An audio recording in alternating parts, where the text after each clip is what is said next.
So, eto po yun. Ang sabi ni Pablo kay Tito, mga kapatid, sa verse 2, kapag binuksan po natin yan, NIV version po ang gagamitin natin. Verse 2, sabi po dyan mga kapatid, teach the elder men to be temperate, worthy of respect, self-control, sound of faith, in love, and endurance. Pagka tinignan po natin niya sa Tagalog, mga kapatid, ano bang ibig sabihin doon? Ang sabi ni Pablo, sabihin mo sa mga nakakatandang lalaki na sila'y maging mapagpigil sa sarili. No? Importante po yun. Marangal, makatwiran, matatag sa pananampalataya, sa pag-ibig at pagtitiis. Amen? So, meaning to say, mga kapatid, no, kung ikaw po ay naglilingkod sa Panginoon, no, wag lang yung kalahati. Ibig sabihin, wag lang yung kanan, patungo kay Kristo. Pero yung kaliwa, patungo sa makasalibutang bagay. Dapat buo po siya. No? Kasi, tandaan po natin, if you truly born again Christian, dapat hindi mo hinahaluan ng makasalibutang bagay ang paglilingkod mo sa Panginoon. Kasi ikaw yung nagdadala ng mabuting balita eh. Ikaw yung ginagamit ng Diyos being a channel of blessing na kung saan our God is a holy God, no? Na kung saan ikaw yung magiging daluyan sa mga tao. Kaya, very strict po rito si Paul. Kaya nga, minsan pag nakikita ko, Lord, ang dami ka po palang pagkukulang. Amen? So, pagka tinignan po natin yung point of view na binasa po natin, yung older men, yung mga kalalakihan na matatanda, no, sabi roon, kailangan meron silang self-control, no, sound of faith, merong may matibay na pananampalataya kay Kristo, at worthy of respectable. Ibig sabihin, ikaw po ay nire-respeto. Mahirap po yun na pag naglilingkod tayo sa Panginoon kapag hindi po tayo nire-respeto. Something wrong sa paglilingkod po natin. So meaning to say, importante na sa buhay paglilingkod ay dapat si Jesus ang makita sa buhay po natin. Tama po ba? Kasi minsan sasabihin natin, Panginoon, Pastor, nagkukulang naman ako. Nagkukulang tayo. Hindi ko naman po sinasabing hindi tayo nagkakasala, hindi tayo napukulang. Meron po tayong shortcoming. Amen. Meron tayong limitation. Pero hindi ka dapat tumigil doon. Hindi mo pwedeng yun ang i-cover mo sa iyong sarili na kung saan ikaw ay may limitasyon, ikaw ay mahina, yun ang ginagawa mong dahilan para tinatawag na maging exemption ka sa mga bagay na gustong mangyari ng Diyos sa ating buhay. Kasi, ang Panginoon, ang gusto niyang mangyari sa atin, maging kalugod-lugod tayo sa kanyang harapan. Tama po ba? Amen. Pastor, sinasabi mo lang yan sa sarili mo. Hindi. Ito po kasi ay nakasulat sa Bible. No? Yan po, no, medyo wake up call to sa atin, na talagang dapat pagbutihin natin ang paglilingkod. Kasi ang paglilingkod, ang Diyos ay seryoso sa iyo nang tinawag ka niya. Hindi pa pwedeng maglingkod ka sa dalawang ilong. Ibig sabihin, naglilingkod ka na kung saan yung isa ay nasa kalagayan patungo kay Kristo, yung isa naman patungo sa mga sanibutang bagay.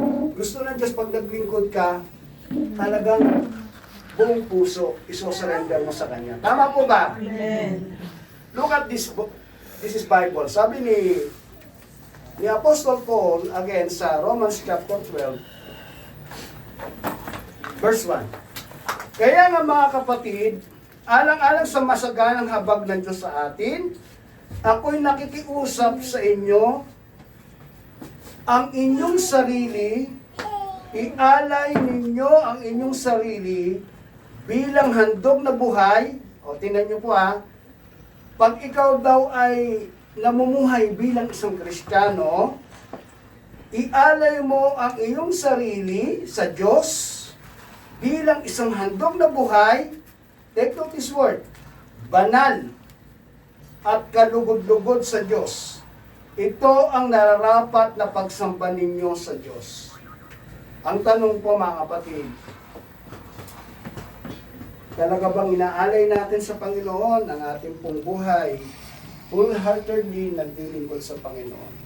Although hindi ko naman po sinasabi na, yun nga, sinasabi ko nga na tayo nagkukulang, nagkakasala. Pero iba po yung mitiin natin. Yung desire natin ay magbigay tayo ng kalugaran sa Diyos at may offer natin ang ating buhay as a living sacrifice and holy in the pleasing in the sight of God. Ibig sabihin, nakalulugod sa Kanya. Kaya kapatid, sa paglilingkod, kailangan po nating ibigay ang hindi natin kayang ibigay sa Diyos. Pastor, ano po yun? Yung mga reservation po sa puso po natin. Napakarami po niyan. Meron pong naglilingkod sa Panginoon, pero ang daming sama ng loob. I'm sorry to say this word, kasi kailangan ko itong daanan eh. Yung mga sama ng loob. Ang dami nating sama ng loob. Kasi alam niyo po mga kapatid, sa totoo, sa Christian life, ng buhay po natin, lagi po tayo magpaparaya. Amen? Lagi po tayong mag-uunawa. Yes. Kasi, ang Panginoon ay nagsasabing, kapag ikaw ay, di ba, sinampal sa kanan, pati kaliwa, bigay mo rin. Amen? So, mahirap po yung pagsunod na yun, pero alang-alang kay Lord, magagawa mo ito dahil ito yung kagustuhan ng Lord sa iyo. Amen. Parang katulad lang yan. Naglilingkod ka sa Panginoon, pero ang taas ng iyong pride. Amen? Ang taas. At ito ang isang dahilan kung bakit maraming mga tao po ang siyang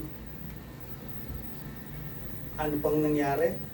Nalalaglag, no? Napapahiya, at nagyayabang, no? Ito yun eh. Magkakasama po yun, magkakadikit po yun.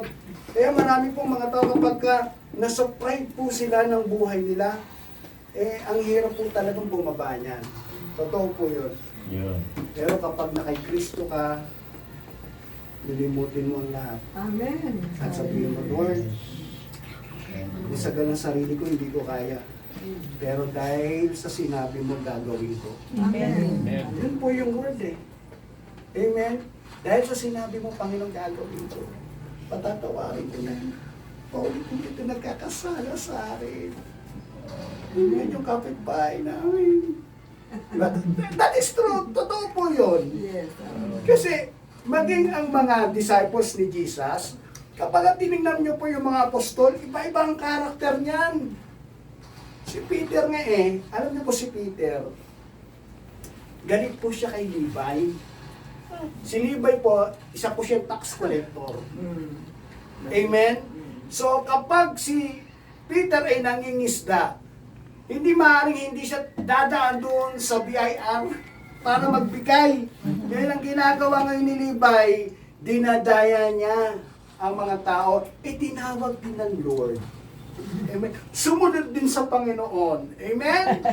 Kaya ngayon, anong nangyari? Nilapitan ni Peter si Jesus at ang sabi niya kay Jesus, Guro, makailang ulit ko bang patatawarin ng paulit-ulit na nagkakasala sa akin? Magiling siya tinitigan ni Jesus at ang sabi ng Panginoon sa kanya, hindi lang makapito, kundi 70 ulit pa nito. Amen? So ang hirap no, di ba kapag si Peter yun apostol yun. Nakita niya mismo si Jesus, nakaharap niya. Unlike kay Paul, si Paul hindi, naano niya lang naaninag niya lang pero mismo, nung nabubuhay si Jesus, kasama niya. Si Jesus, kasama ni Peter. Amen? Amen. Imagine of that. Kapag kagalit ka sa isang tao, iba, no?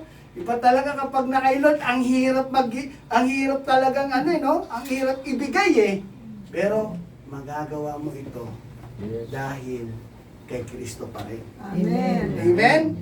Magpapatawad ka pa rin. Tama po ba? Amen? Kasi alam niyo po mga kapatid, sa totoo lang, iba po kasi ang prinsipyo ng salita ng Diyos at ng worldly.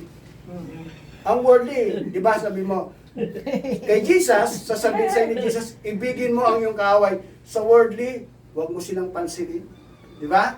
Sa worldly, hayaan mo sila.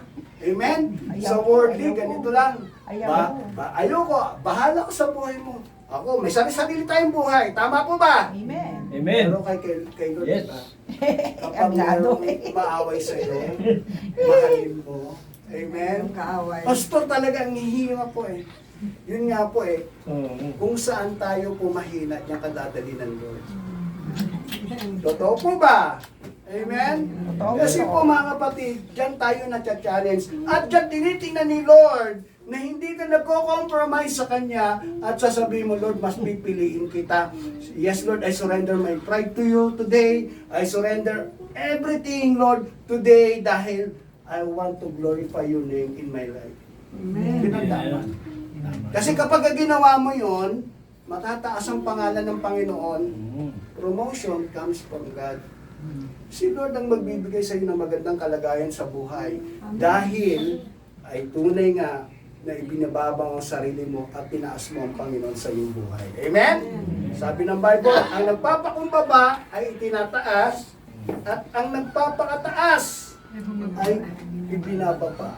Amen po ba? Amen. Kaya masarap na kung saan sundin ang pamantayan ng salita ng ating Panginoon. Amen.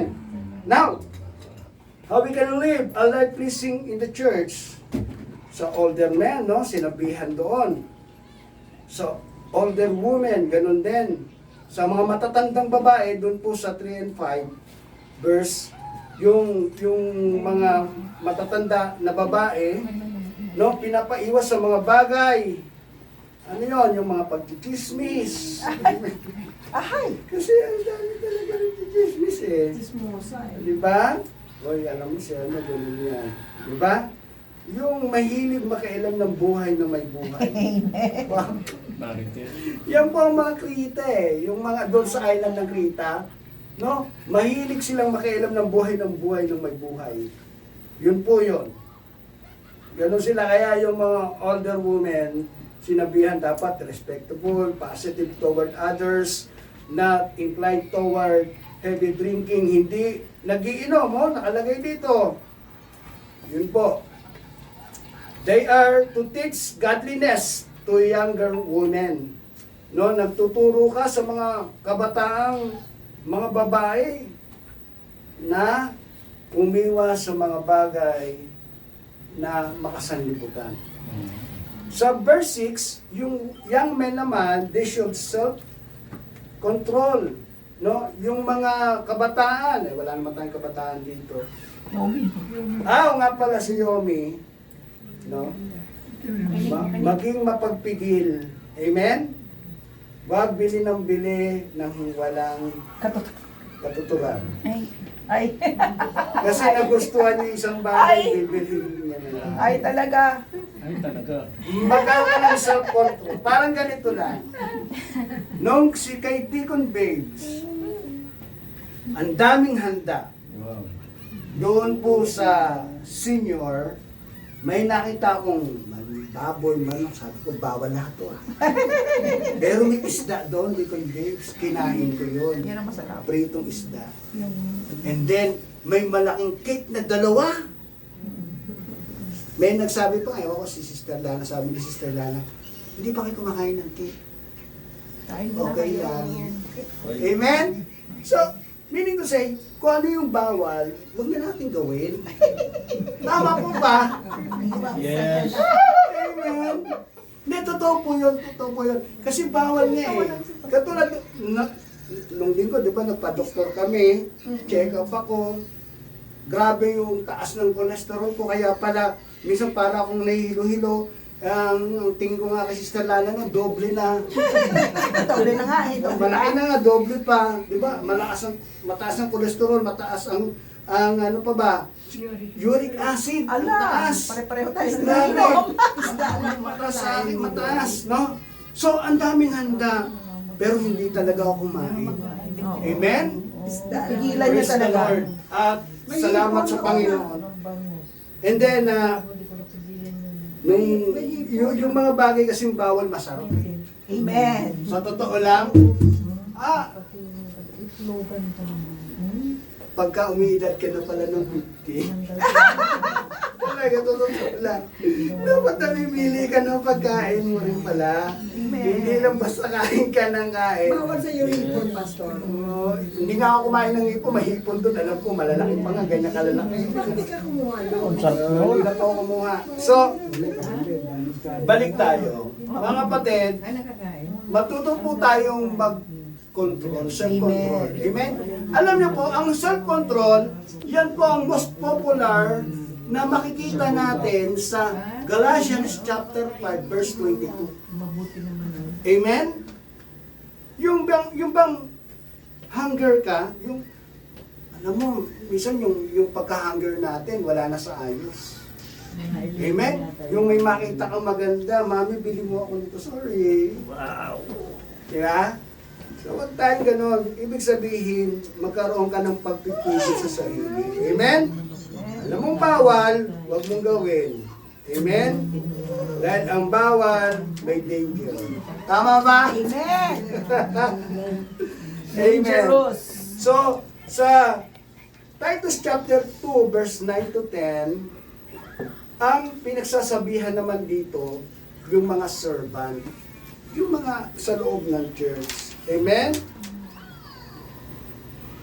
Halimbawa, may master ka. For example, sa verse 9 and 10, they should serve their master faithfully. For example, si Deacon Babes, presidente siya, may nasasakupan siya. Amen? Yung nasasakupan niyang mga leaders, kasi siya ang head, syempre, susundin ng mga leaders yung pinaka-head. Amen? Tama po ba? Amen. Now, mga kapatid, ganun din po kay Lord. Kung si Jesus ang master ng buhay mo, siya ang masusunod dapat. Tama po ba? Kung si Jesus ang nakathrone sa puso mo, kaya nga sinabi mong siya yung master eh.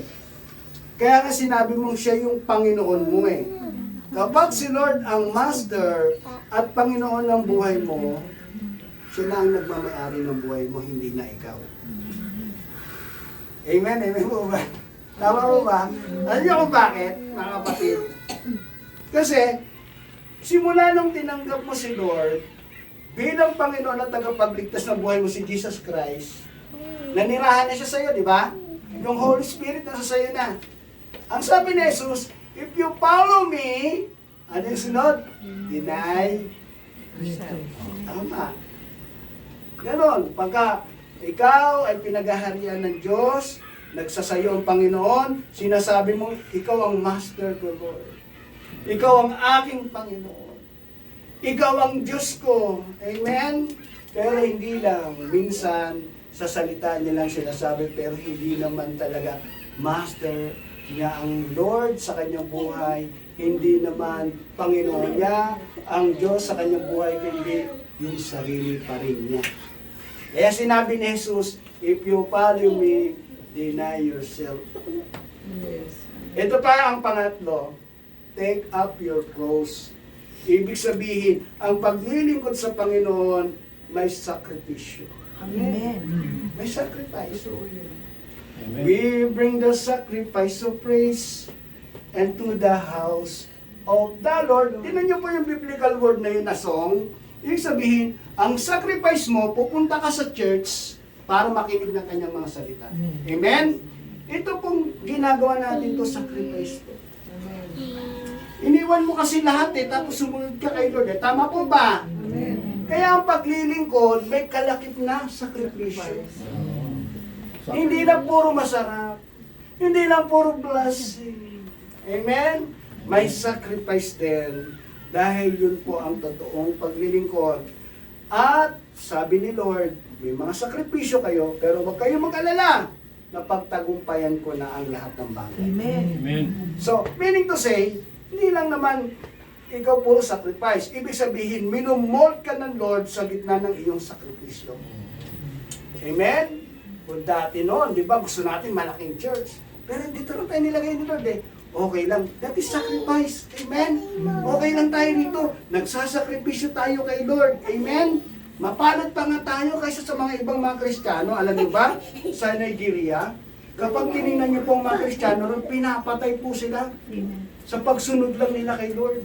Yung mga ibang mga unbelievers, yung ibang mga iba ang kanilang Diyos, no, katulad ng mga Muslim, no?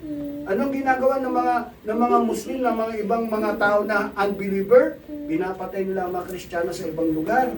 Kaya tayo dito sa Pilipinas, mapalad po tayo. Malaya po tayo ng paglilingkod. Kaya ibigay natin yung best na paglilingkod natin kay Lord. Tama po ba? Now,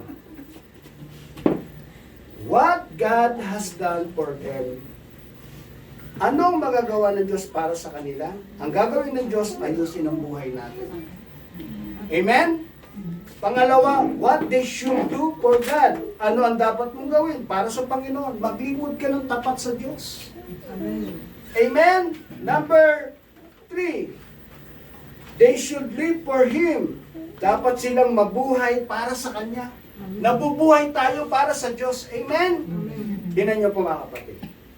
Yung totoong lingkod ng Diyos, hunger yan sa salita ng Diyos. Hindi lang sa fellowship natin. Kung hindi, Lord, ano yung magandang ituturo mo ngayong umagang ito sa akin? Amen? Kasi sinabi ni Jesus, hindi lamang sa tinapay na bubuhay ang tao, sa pagkain na meron tayo ngayon, o anuman, pananamit, meron tayo ngayon, kung hindi sa bawat salitang namumutawi sa bibig ng Diyos. Tama po ba? So, meaning to say, dapat kang mabuhay para sa Kanya na meron pong relasyon sa Diyos. Kasi masaya buhay. Amen? Ang kagalakan mo ay nilulubos ng Panginoon. Tama po ba? Pang-apat, they should look for Him.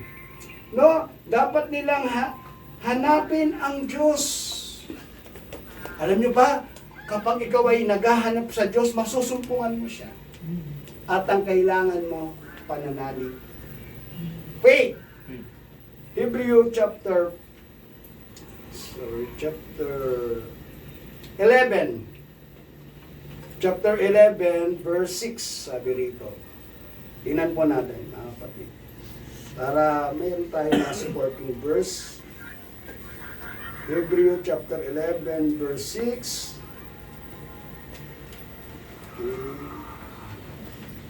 Sino nakakita? Ito, nakita ko na sa Tagalog. 11 verse 6. Sabi dito, basahin natin ha. Hindi maaaring kalugdan ng Diyos. O, tingnan nyo po ha. Hindi maaaring kalugdan ng Diyos ang walang pananampalataya sa Kanya. Amen? Sapagkat ang sino mang lumalapit sa Diyos ay dapat sumampalataya na may Diyos at siyang magbibigay ng gantimpala sa mga humahanap sa Kanya. Wow! Amen? Kaya, ang ganda ng application ni Paul, no? We live by faith, not by sight. Ibig sabihin, if you stand in faith today to the Lord, hinanap mo siya, binigyan mo siya ng panana't oras sa iyong buhay, ikaw ay pagpapalain niya. Amen. At ang sabi ng Word of God, gagantimpalaan ng Diyos ang mga humahanap sa Kanya. At tayo po yun. Kaya ano man ang sasabihin mo kay Lord ngayon, tingin mo na, ibibigay sa iyo ng Diyos. Amen? Kagalingan, ibibigay ng Diyos. Sapagkat ang Diyos ang nagpapagaling ng lahat ng karamdaman. Amen? I am the God that healeth thee. Sinabi ni Yahweh sa mga Israelita, ako ang Diyos na dakilang manggagamot. Amen? In the present day, early Christian ngayon, ang sabi ng Word of God, ako ang magpapagaling ng lahat ng uri ng inyong karamdaman. If you believe, if you have faith to the Lord, amen? Kasi si Lord, tungkulin ni Jesus na ang lahat ng lumalapit sa Kanya pinagagaling niya. Amen? Lahat. Wala siyang tinatanggihan. At ang tinitinan ni Lord sa atin, yung meron kang dakilang pananampalataya sa Kanya. Great faith. Amen? Alam niyo ba yung babaeng Kananea? Actually, ayaw naman talagang pagalingin ng Diyos kasi ibang lugar yon. At ang sabi ni Jesus, dito lang ako sinugos sa Israel. Pero dahil nakita ng Panginoong Jesus ang kanyang dakilang pananampalataya, pinagaling ang kanyang anak. So meaning to say, mistan ka sa faith, sa pananampalataya. Amen? Huwag kang mag-aalinlangan. Merong iba rito, may mga karamdaman, stand in faith to God, at anuman ang iyong karamdaman, pagagalingin ni Jesus. Amen? At hindi lang yon, yung may karamdaman sa bulsa, iskanda na. Grabe. Amen? Masasaganahin ngayon ng Panginoon. Amen? Kaya mamaya, pagtapos ng service natin, pumila kayo kay Sister Lana. Oh my God. Anyari? Joke lang po. Amen? So, ibig sabihin, siya magpuprovide. Amen? Yung ikaw pinagkaitan ng maraming pera, kay Lord mo na ibigay. Kasi yung galit mo, hindi makakatulong. Amen? Kaya, iba ang prinsipyo ng Lord. Kasi pagka ang kamay na ng Diyos ang kumilos, wala nang magagawa yung tao. Pag-ubaya mo na kay Lord. Tama po ba? Tama. Kasi pagkahabol tayo ng habol, kapatid, baka madapa pa tayo, masasaktan na naman tayo. Amen. Parang ibigay mo na kay Lord. Yes. Yung bang tumakbo ka, ang ganda rin tumatakbo eh. Pagtakbo mo, niyakap mo si Lord sa iyong buhay. Parang prodigal son. Yung prodigal son, nung nagkasala siya, nung nakita niya yung tatay niya representative ng Lord, na tanawan siya ng tatay niya, agad siyang gumabot, niyakap niya. Amen? Meaning, ang word of the day na aking pong kinukwento, yakapin mo yung promises ni Lord. Yung pangako niya. Yes. Eh, ano ba pangako ni Lord? I will never leave you, nor forsake you. Hindi kita pababayaan, anak. Huwag kang mangamba. Amen? Kasi yung nawala sa'yo, masigit pa ibibigay sa inyo ng Diyos pagdating ng panahon. Noong isang araw, in-invite ako ni Pastora G sa bahay nila kasi hindi ko talaga alam kung birthday niya yon. Kasi dalawang birthday niya eh. Dito. Then, study the Word of God. Sabi mo, ayaw mo. Amen? Pertut. Sabi ni Charles Spurgeon, study the Word of God that your faith will not stand in the wisdom of men, but in the power of God. Pero taintindihan. Amen? Meaning to say, na i-study ka ng Word of God, nakikinig ka ng salita ng Diyos, now, ang iyong pananampalataya ay hindi nakasalig sa makarunungan ng tao, kung hindi sa kapangyarihan ng Diyos. Wow! Amen? Now, what you will do, sabi rito ni Charles Spurgeon, submit to God para maranasan mo yung resting place ni Lord. Submit to God to find rest. Masusumpungan mo kasi Ayan. ang kapahingahan lamang sa Panginoon. Amen? Now, in conclusion mga kapatid, biblical po tayo lahat ha. Matthew chapter 11, verse 28. Tingnan natin. Ano sinasabi rito? Dugtungan natin sinabi ni Charles Spurgeon. Matthew chapter 11, verse 28. Lumapit kayong lahat. Nag-iimbita si Lord ha. Jesus invite them. Tayong lahat. Lumapit kayong lahat na nahihirapan. Tagay ko. O di ba, nahihirapan din tayo? Saan ka nahihirapan? Bisa sa bulsa mo. Wala akong pambayad cashier. Lumapit kayo sa akin, kayong lahat ng nahihirapan, lubhang nabibigatan sa inyong pasanin. Kasi marami tayong burdensome eh. Di ba? Tama po ba? Now, at kayo'y bibigyan ko ng Taga na. kapahingahan. Amen? Kaya, masusumpungan mo ang kapahingahan kapag lumapit ka kay Jesus. Magiging panatag ang iyong kaisipan kasi meron kang Jesus sa iyong buhay. Amen? Kapatid, tandaan mo, na uunawaan ng Diyos ang kalagayan mo.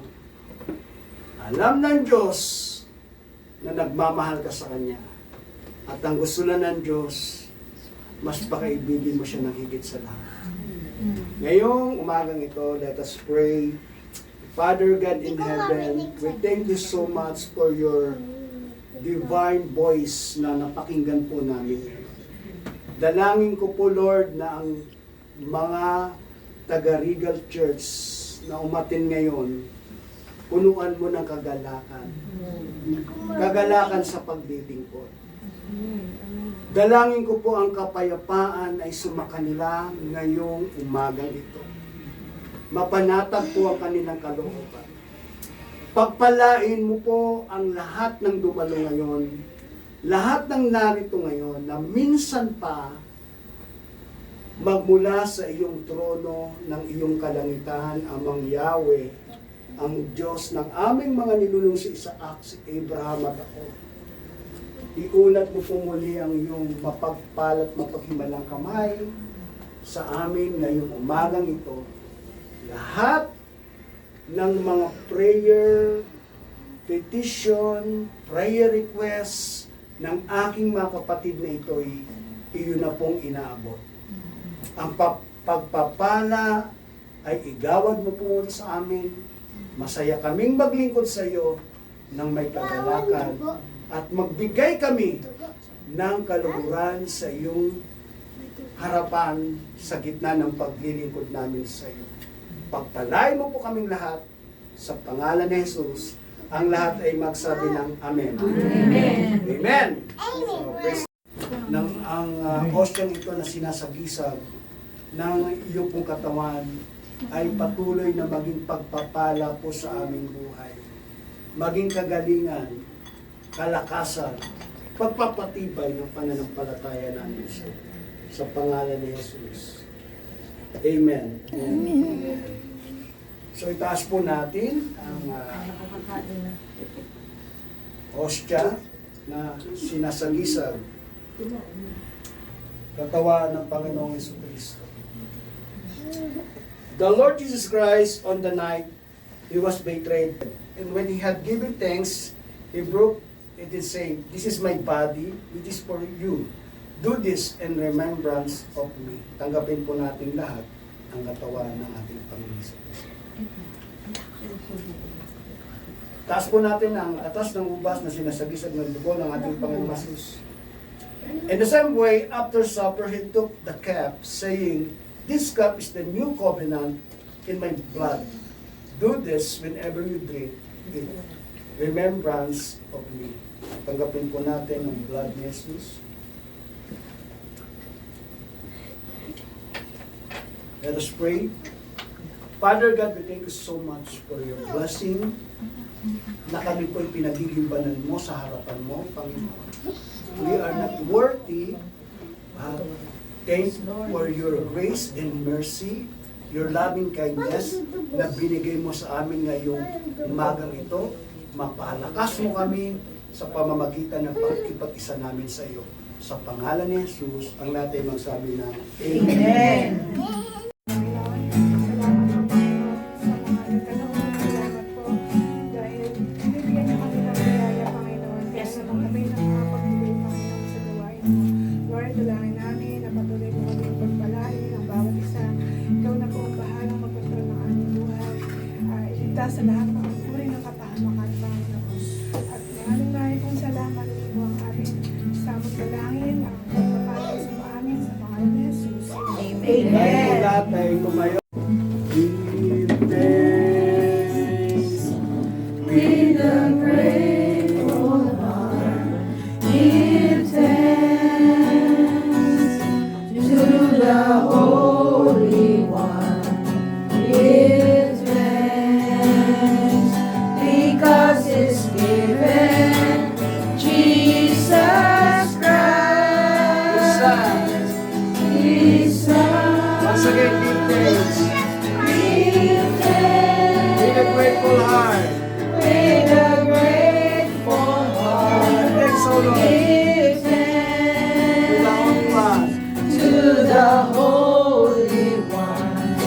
Give thanks because it's given Jesus Christ, His Son. And now, And now, let the weak say, I am strong. sing. Let the poor say, I am rich, because of what the Lord has done for And now, us. And now, let the weak say, I am strong. Let the poor say, I am rich, because of what the Lord has done for us. Give thanks. We give thanks. Amen. much this morning sa matagumpay po namin gawain. Amen. Salamat po sa lugar na ito, pinagkimbalan mo ito dahil nakakatipon po ang iyong mga anak. At hayaan niyo po Lord na patuloy namin na-enjoy ang paglilingkod namin sa iyo na nagbibigay ng kaluwalhatian sa iyo, Panginoon. May the grace of the Lord Jesus Christ and the love of God and the fellowship of the Holy Spirit be with us all in the name of Jesus. Everybody shout Amen. Amen. Hallelujah, Lord.